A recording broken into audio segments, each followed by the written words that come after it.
Dunia telah mengakui bahwa Nusantara memiliki budaya yang tinggi. Salah satunya di Pulau Jawa menyimpan kekayaan budaya seni lukis yang sangat bernilai. Ya, inilah batik, bukan sekadar kain bermotif.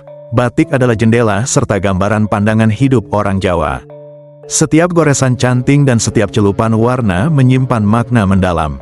Rumitnya proses pembuatan adalah wujud kesabaran dan ketelitian. Adat yang telah turun-temurun berabad-abad ini telah menjadi filosofi masyarakat Jawa. Setiap motif batik Jawa punya pesan mendalam. Lihatlah keindahan motifnya. Ada motif parang yang melambangkan kekuatan dan perjuangan hidup. Motif kawung, bentuknya seperti irisan buah aren, melambangkan keadilan dan pengendalian diri. Motif mega mendung, menggambarkan kesuburan. Motif teruntum, adalah simbol cinta yang tumbuh kembali. Dulu diciptakan seorang permaisuri untuk suaminya sebagai bentuk kasih yang tulus. Setiap motif punya cerita, makna filosofi dan historikal sejarah peradaban. Batik juga menunjukkan status sosial.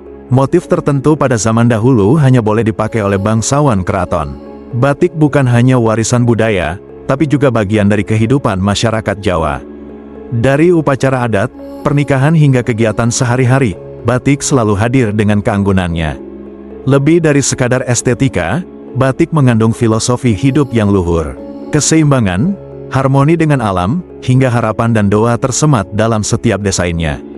Keindahan batik merupakan warisan leluhur yang patut semestinya dikembangkan oleh generasi muda.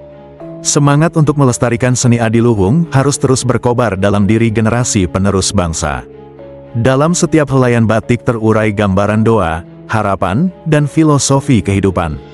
Jadi, jangan sekali-kali menganggap batik hanya sekadar motif lukisan biasa.